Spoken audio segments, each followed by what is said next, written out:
Hello and welcome to Black Creative Healing. My name is Natasha Thomas and I am your host for these conversations with other Black creatives about the use of their creative selves for healing.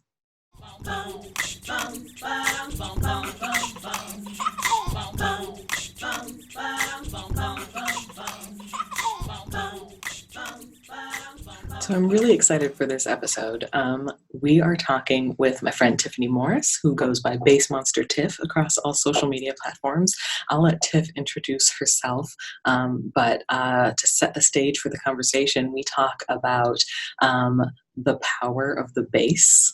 You heard that right, the bass as an instrument. And as an element of funk music. We talk about music and spirituality and some of the ways in which we can access our higher selves or our innermost selves, whatever sort of way you frame that accessing of spirit or whatever term you might use. And we talk a little bit about presence, the process of being in the moment, being ready for whatever might come, and being comfortable in that kind of space. So buckle up. I hope you're ready. We're also going to be making some pretty cool art together too. So I hope you enjoy this episode.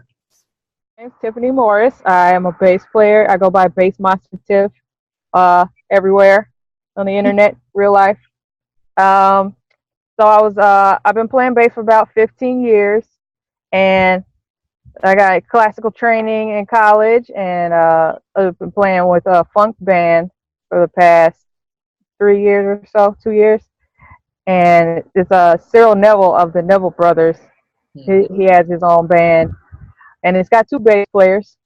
My instructor, he's one of them now, and I'm the other. And I just play around New Orleans. I live in Slidell, which is almost New Orleans, and the edge of New Orleans. Yes, on the cusp, and just living my life, playing my bass, exploring the world. That's me. That's awesome. Right now, I'm chilling at the lake shore. Yeah. I was just doing this little job with my bass teacher. He builds studios on the side, so he's trying to build a studio. So like what kind of studios does he build?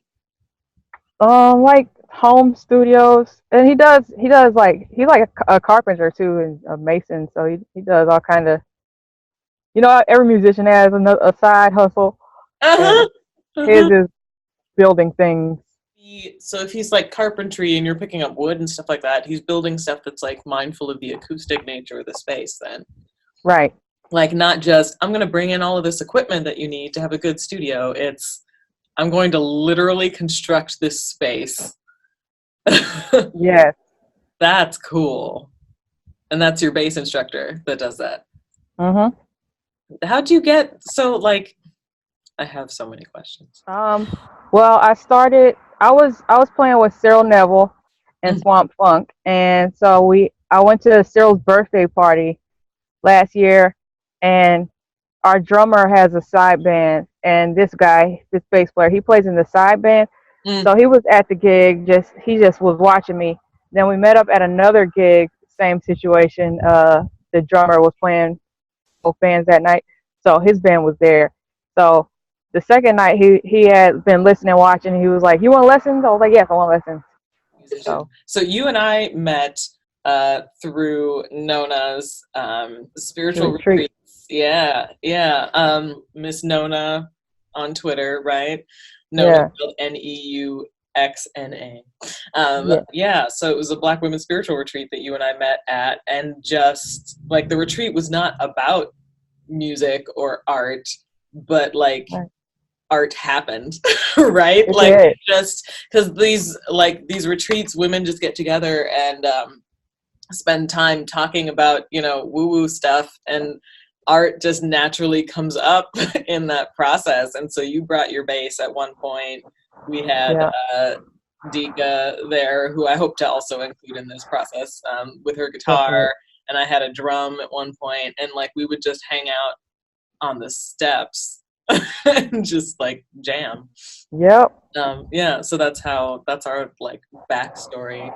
But before that retreat, was your bass like part of your, like, were you always in that sort of space of your instrument being part of a spiritual or like meditative process, or was that the beginning of something? I was raised in the church, and then like between college and just like stumbling upon stuff online, I just sort of expanded that.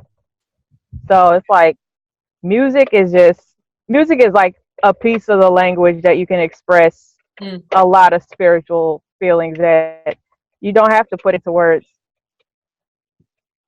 That makes That's where sense. I'm at. That Yeah. makes sense. Yeah, and I think the acknowledgement of spirit as just something outside of the self that doesn't need to be defined or contained, but can be accessed, maybe. Yes. Yeah, yeah, and that art There can is be one of the ways. different ways to access my own spirit, or spirit guides, or just my higher self. Just different ways to access it. Like the bass, like I play bass, and a lot of times they want to feel it, like they want it loud and bass heavy when you mix the equalizers and stuff. Yeah. So it's like I start to realize like that really affects people, and I can infuse intentions of healing or whatever into that, and like like literally physically shake the foundations of the earth if I need to, like I love it. big thing there. And then it's like different ways to use the frequency, like to change the mood, or like I'll go up higher on the bass if they want a more chill mood, Mm. like keep the melody strong, like so you feel something, stuff like that.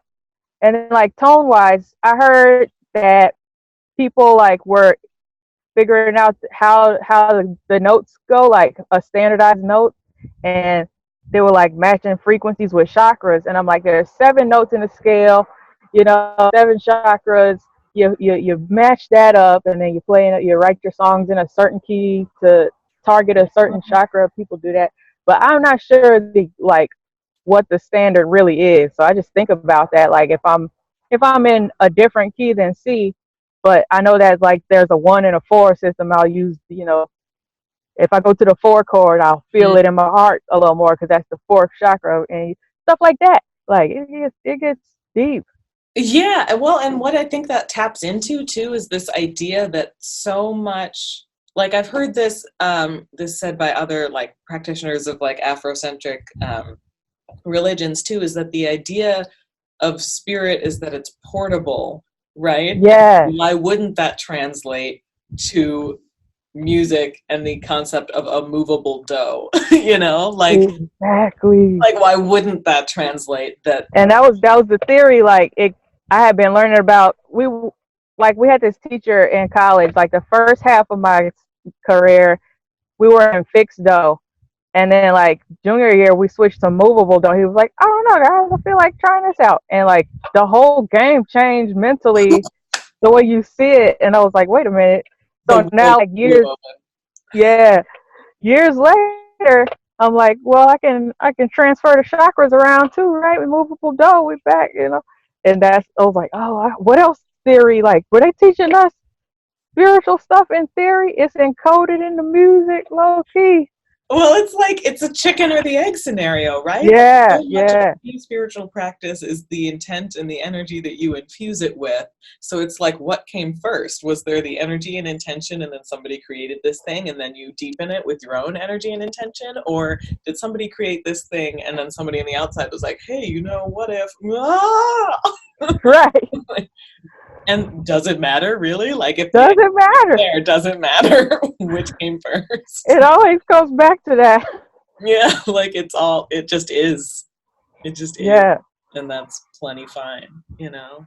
Yeah. Yeah, like so there's like 2 things that are sort of rattling around in my head as we're talking about this, because one of the things that I want for this project is to feel that sense of like connectedness to like our own Black culture and roots, and all the ways that that can manifest, right? Talk Yeah. about playing with a Neville brother, like being part of a Neville ensemble. That that was like a big surprise plot twist in my life. What? Like, I thought I was just gonna be, sitting in my little church playing every Sunday, and I had a nice routine with my real job and all that. And then all of a sudden, I was with the Nevilles, and they needed somebody for an Africa trip. That's And right. Yeah. so I got suggested by the guitarist. I'm in a band with one of the guitarists. So she suggested me, and I just played like one or two rehearsals. They were like, "All right, she's good. She can learn. She can learn on the way. Let's go." And that was it. I was like, "I'm in."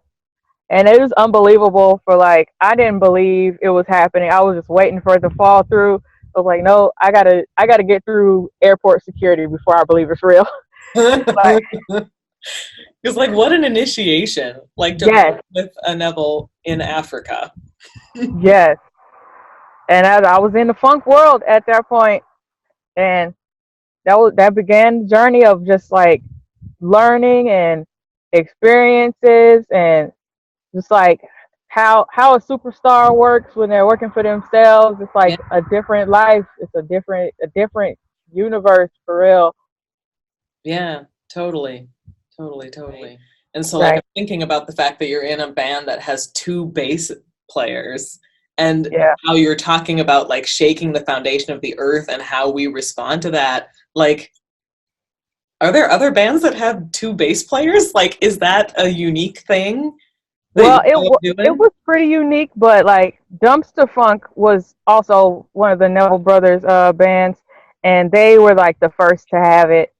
And then I think Victor Wooten's band, he saw Dumpster Funk and was like, "We're gonna have two bass players." And so now Swamp Funk, we're like, we have two bass players. So it's like it's starting to become more popular, but it's kind of not really. Like, It's everybody, like, we only need one bass, and a lot of people don't like utilize the bass as much. They just want a little something going on the bottom end. mm, So to have two, like, you got to be real intricate with your decisions. yeah, because you don't necessarily need to be doubling up all the time. You need to be Right. finding a way to like complement each other. And so that's sort of Yeah. that's unique and innovative, but it's sort of it builds on this idea of funk being like, when I think of funk, I think about like the sacredness of the groove being the Mhm. thing that everyone falls into together, and there's like little bits and pieces that feed off of each other, but Yeah. they're essentially all rooted in the foundation that the bass and drums create, you know? Right. Yeah. And there's Yeah, it's definitely a sacred thing.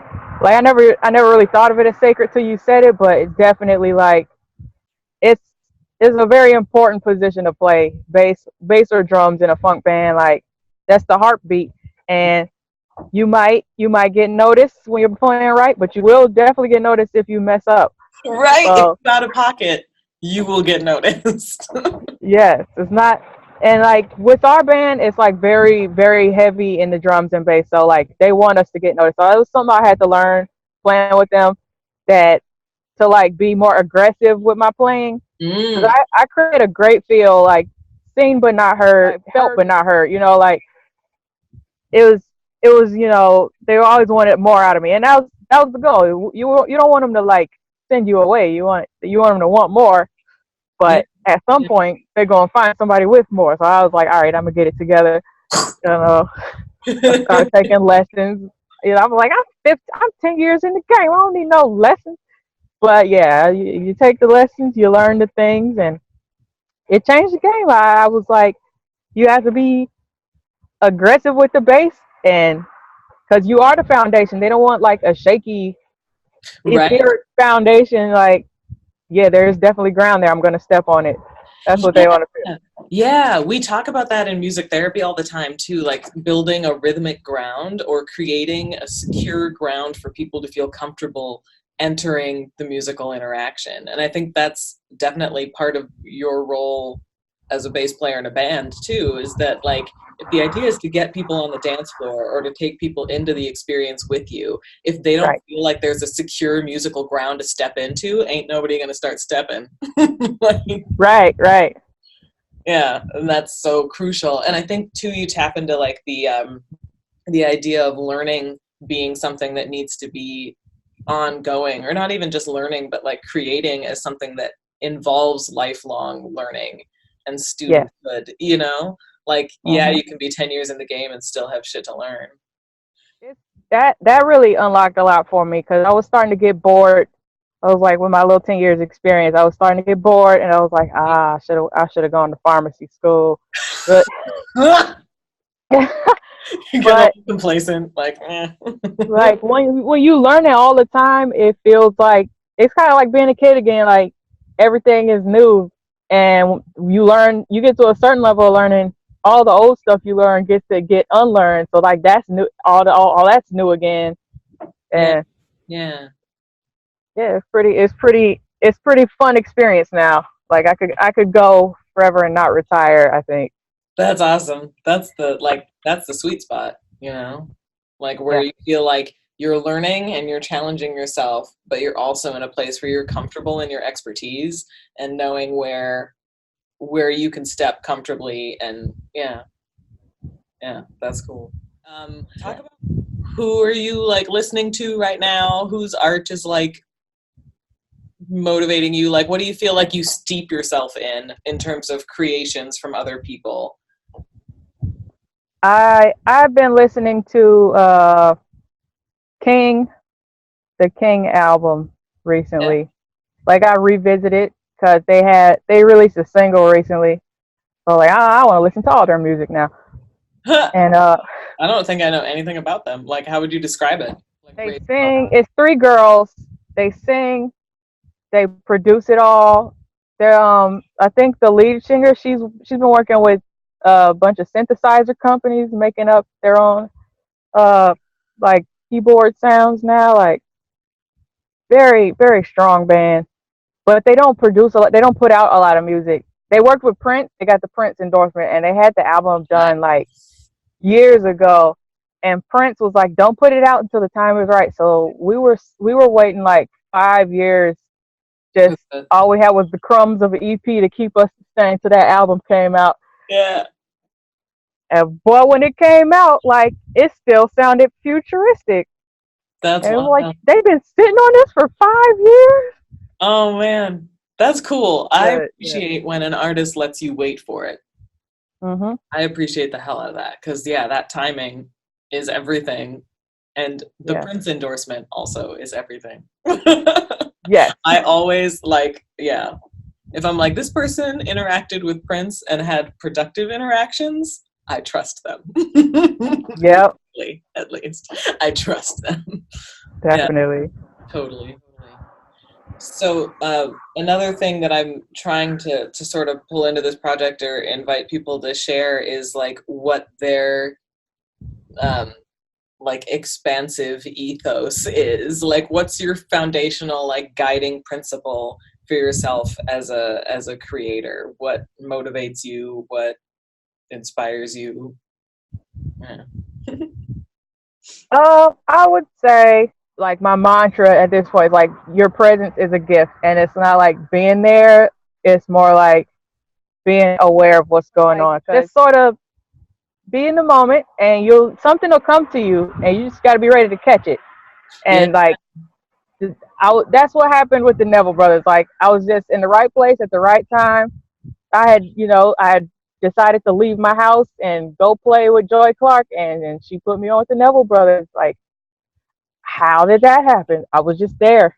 Right? But like you were more than just there, like physically present. You were present, like you were ready, like you were Right. trained for this without knowing you were training for this. Exactly. Like so much ever just if you pay attention now, even if you can't use what's around you right now, you'll have absorbed something that will help later. So Yeah, that's a big thing. yeah, And yeah. like creative wise, like I have a whole bunch of practices and theories, and sometimes they make us create stuff, but I was in theory class using that line like some Sudoku, like this fits here, and I get an A, boom. I don't know nothing about the music of it all, but I can make it work. You So did that helped. That helped. And then like it'll when I'm in the moment and a song will come to me, or a tune or a bass line, then the theory of it'll make sense, and I can make sure it sounds right and looks right on paper. Mm-hmm, mm-hmm. So yeah, just Be ready. the past will come back to you. The future will come to you. Everything. Yeah. The present is there though. Yeah, totally. Question. The closing thing, you said on all social media platforms, people can find you as Bass Monster Tiff. Awesome. Anywhere else they should go to like look for you, like places you play regularly or names of bands you play with that people might want to look up music from? Check out Joy Clark, and I have a SoundCloud that I make little tunes on. You can check that out. Bass Monster Tiff SoundCloud. Yeah, because you do that. Actually, other thing we should talk about is your like meditation tracks that you're like playing with. Is that where those are going, or is that sort of like still a thing that's mainly just rattling around in your own space? It's mostly rattling around, but like every few years or so, I'll put up a track or two.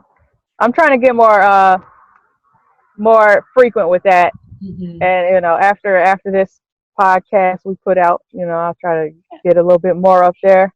Yeah, because like I remember back in the day when you would just like periscope your practice sessions, just like out in my yard, just jamming to whatever. And you did that at retreat too. Like there'd just be a song playing and you're just like jamming out to it, Yeah. I'm excited about the possibility of this meditation deal, and layering some of my guiding voice onto a Bass Monster Tiff meditation track. I think that'll be cool. But yeah. So I'm excited. Thank you so much for being able to do this. You're the first one that I actually like sat down and had a chat with. Yay! Awesome. That's exciting. I'm so pumped, and thank you again for being willing to do this. Thank you for picking me. Yay! We are about to attempt that which has never been attempted before, at least by us. You've got your bass. I got my bass. But I've also got all of these pastels and junk, and I'm just gonna go nuts. And also my ass. Okay.